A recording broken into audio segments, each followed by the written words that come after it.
Сәлем, менің оқырмандарым, көбіңіз маған тіркелмей көреді екенсіздер. Қызықты әңгімелер арнасына тіркеліп дамуына өз үлестеріңізді қоса кетіңіздер. Сырттан қарағанда Нұрайымды қайғы мұңсыз деп топшуыңыз мүмкін. Атасы соғыс ардагері. Әкесі бір кезде түкірігі жерге түспеген, ақ дегенін алғысқа, қара дегенін қарғысқа айналдырған коммунистік партияның аудандық бірінші хатшысы болған.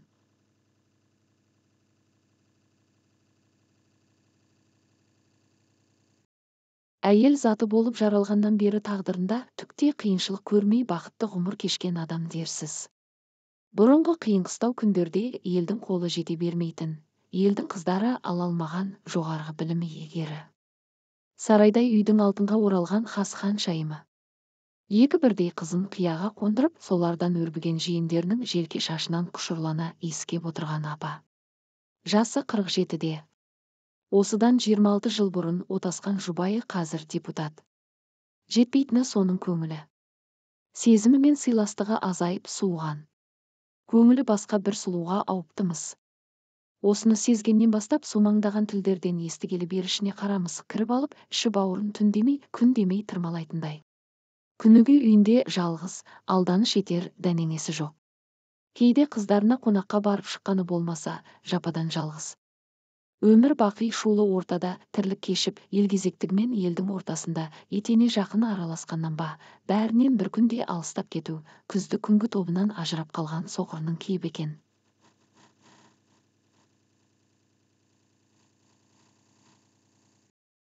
Ол осындай келеңсіз жайтты күнде сезеді. Таңертең күйеуін жұмысқа шығарып салған соң, жас кездеріндегі фотосуреттерге көп үңілетінді шығарды. Естелік болса да, тәттісі сол ғана. Оңтар екеуі бұрын қалай жарасушы еді, құрдас жігіттердің қызығатын, құрбы қыздардың тамсанатын көз құрты еді ғой бұлар. Араларын алыстатқан бірақ нәрсе Оңтарға ұл тауып бере алмады. Нұрайым екінші қызын босанғаннан кейін 10 жыл аралатып жүкті болған. Дәрігерлердің айтысына қарағанда ұл бала екен. Табиғат аясына тынығуға барғанда табанынан сыз өтіп жедел жәрдеммен емханаға түсті. Ертесінде түсіп тастағанын естіді. Дәрігерлер Нұрайымның енді өмірге бала келе алмайтынын қатаң ескертті. Басында бәрі де жақсы болған, Оңтарда бұның жағдайын түсінгендей қамқорситын. Ұл бала тақырыбында да жұмған аузын ашпайтын. Бар жақсылықтың бір-ақ күнде жаманшылыққа айналуы осыдан 2 жыл бұрын басталған. Нұрайымның қолынан не келсін тулап-тулап, қыздары бәрі бір жақ болып шулап-шулап қойды. Ел бар, жұрт бар, Оңтардың халық алдындағы атақ абыройы бар дегендей.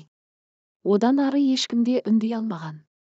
Сызат түсті деген аты болмаса қазір бөгде біреуге ың-шыңын білдірмей бір шаңырақтың астында бір отбасы болып күн кешіп жатыр.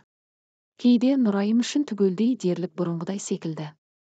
Бірақ Оңтардың кей күндері жұмыстан үйге кеш оралуы, кей түндері жас тоқалының үйінде қона жататыны. Нұрайымның ойларының күл паршасын көкке бірақ лақтырады. Нұрайымның күйеуі Оңтар бағы жанған адам. Бірақ Оңтардың жағдайы Нұрайымға қарағанда шын мәнісінде бұрындары жақсы болған жоқ. Ол сияқты май шелпектің арасында өмірге келе салмады. Әкесі 40 жыл бойына қара құйрық қойдың артынан құрығын сүйреткен қойшы еді. Оңтар оқысын деп барын салып бақты. Әке арманы орындалып, ұлының айы оңынан туды. Қармақты алысқа тастамаған екен. Нұрайымның шляпасын шыр айналдырып 1-2 жылдың ішінде үйлеріне келін қылып түсіріп берді. Содан соң ақ Оңтардың маңдайдағы жұлдызы жарқырай сала бергені. Байлық, мансап дегенің алысты шолушы ма еді. Қайын атасындағының бәрі бір күнде Оңтарға жабыса салды. Оқу бітірген жылы өз құралпылары далада іс бітіргенде, бұл жылы кабинетте отырды шырт-шырт түкіріп. Біраз өрледі енді атасының арқасында. Содан соң ойларада ауыл әкімі болып шыға келді. Онда да сол халықтың қазынасын қызғыштай қорыған болып, қаладан үй салдырып алды да тайып тұрды. Қалада пысқай жігіттер жерде қалған ба, кәсіпкерліктің басында айналшықтады да әкімшілікке танауын сұқты. Арты белгілі ой хатшылық, орынбасарлық, ақыры аяғы халық қамын ойлап, жарға құлағы жастыққа тимейтін депутат болып сайланды. Қыздарын шет елде оқытты. Жыл сайын жұбайы Нұрайыммен алыстағы теңіз жағалауларын аңсап тұратын дәрежеге жетті. Бай-байға, сай-сайға құядының керімен, қалталыларға, абыройлы азаматтарға құда болып жарасты. Бұған жетіспегені жиған терген, әлділерден жымқырған, әлсіздерден қанаған мол мұрасына ие болып қалар еркек кіндіктінің жоқтығы еді. Қыздар ма қалады деп сенейін десе, күйеу дегенің жау емес пе, бір түрлі қимайды.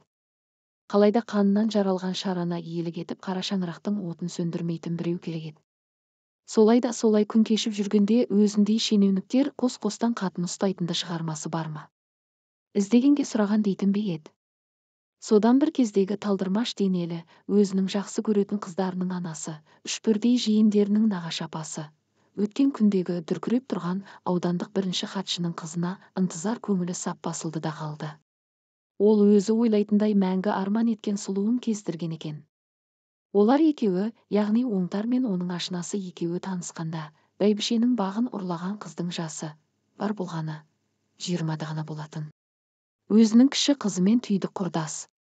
Оңтардың есін алған елік Гүлдара, жоғарғы білім үшін жорғалап жүрген қыздардың бірі екен.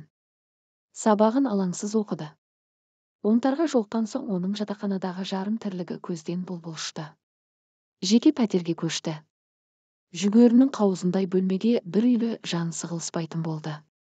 3 бөлмелі сәнді сарайда бір өзі тұрды. Шер мен киім мәселесіне бас ауыртпады. Үйіне көп қонақ келмейтін. Апталап қона жататын әкесіндей адам оңтармен ойнас құрады тек. Сылап сипап соны күтсе болды. Жылы жұмсақ осының аузында. Ара-арасында ауылдағы ағайындарына сәлем сауқат салып тұратын. О заманда бұл заман тепсе темір үзетін небір жігіттер жанұясын асырай алмай жанын шүберекке түйіп жүргенде, қайдағы бір қалтасы тесік студент қыз оңтардың арқасында туысқандарына қарайлағыш адам боп шыға келді. Бәрі де Орекеңнің арқасы, табан ақы, маңдай тері. Жоқ, Орекеңнің арқасы емес, сұлулықтың, мыстандықтың арқасы. Иә, дәп соның өзі екен-ау.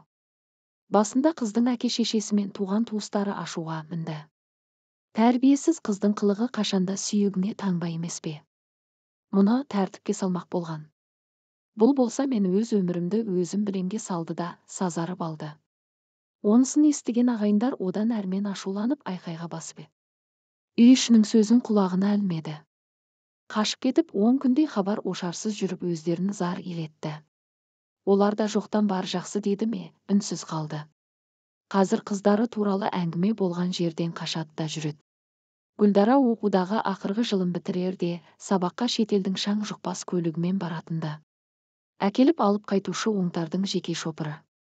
Өзі сияқты өрімдей қыздар сарыарқаның сақылдаған сары аязында бүрсеңдей қағып білім ордасына қарай жүгірсе, бұл жіптан жібі түзу қалпы сызыла түсіп, аяғына киген биік өкшелі етігімен елге биіктен қарайтында дәрісханасына тық-тық басып бара жататын. Биыл Гүлдара оқуын бітірген. Жұмыс іздеп тамыр танысын салып артынып-тартынып әуре болмады. Оның үстіне оңтарда өзінің келісті, келбетті, ынтық қылған жас тоқалын таң атысымен, күн батысымен көріп жүргісі келді ме, өзіне жұмыс қалған. Аты хатшылық, әйтпесе дәрежесі Орекеңмен бірдей. Мынаны жұмысқа алу керек десе алады, ана біреудің көзін құрту керек десе құрта салады. Оңтар Гүлдараны Нұрайымның сіңлісі істеп жүрген орынға тықты. Бір кездері былқ-сылқ етіп балқытып, қылмыңдай қарап қаныңды тасытқан, жездеке-ау деп жұтқыншағы үзілетін қайран балдыз қырық қап қарғысын жаудырып ол кетті. Бұл Гүлдараның осында келгендегі алғашқы бітірген ісі еді. Жақында оңтар өзінің тоқалына машина сатып әперген. Құдай-ау далада жүрген бәйбіше жоқ қой, күңкіл сөз көбейер деді ме, Нұрайымға да артынша дәл Гүлдараныкіндей етіп машина сыйлады. Маркасы бірдей машиналардың тек мемлекеттік нөмірлері ғана, өзгеше демесең, қызылы қызылына дейін, ағағына дейін бірдей. Енді бұл Орекеңнің екеуінде бөле жармағаны деп түсіну керек. Нұрайымға екінші болып әпергені ол оңтар үшін екінші адам ғой, ал Гүлдараның жайы айтпаса да түсінікті. Ол оңтар үшін әлемдегі ең бірінші адам екені даусыз. Басында оңтар Гүлдарамен жасырын кездесіп, ұятты істері айналадағы жұртшылыққа жария болмай жүрген. Қазір оңтар ерке, некесіз тоқалының ырқына көніп ашықтан ашып жүретін болды. Нұрайым Гүлдараға бұрынғы бақ күндес қатын есебінде қарайды. Бақ күндес емей немене Нұрайымды сорлатқан осы Гүлдара ғой қартайған шағында сүйегіне таңба басқан. Бассыз байыс оның артынан еріп кетті де, бұл елдің бір күнде дамыл таппай өсіп-өніп жататын өсегінің арасында жүр. Ызаланғанда көзіне жас толтырып жылағаннан басқа бұның қолынан не келуші еді? Гүлдара қайран қызғалдақ. Оның миына ештеңе кіріп те шықпайды. Ойлағаны ақша бітіп болмайтын байлық. Жеті атасы басып көрмеген шет елдерді кезу. Бойына біткен ияңдығы бар тұғын. Бүгінде ол ұмыт болған. Оңтарды одан әрмен иеліктіре түсу үшін ол не бір сұрқиялықты, сайқалдықты бойына жиған. Оңтардың тоқалы болу оның жазылған тағдыр деп біледі. Тоқал болған жалғыз мен бе екем, бұрыннан келе жатқан ата салты, апа әжелерімізде болған деп өзіне тоқтау салған ағайынға айтар сөзі даяр. Гүлдараның осыдан бір ғасыр, немесе одан бұрын ғұмыр кешкен апа әжелерінен өзгешелігі бар. Олар өздерін малға сатып алынған біреудің мәжбүрлі түрде тоқалы санаса, бұл өз еркімен оңтардың ерікті тоқалы. Сондықтан да ол әрқашанда дербес. Оңтардың бүкіл жиған терген байлығын желге ұшырып кетем десе де өз білгені өзінде. Себебі тәуелсіз тоқал ол. Қайран қызыл қызғалдақ байлыққа бола жан дүниесі батпаққа батқан.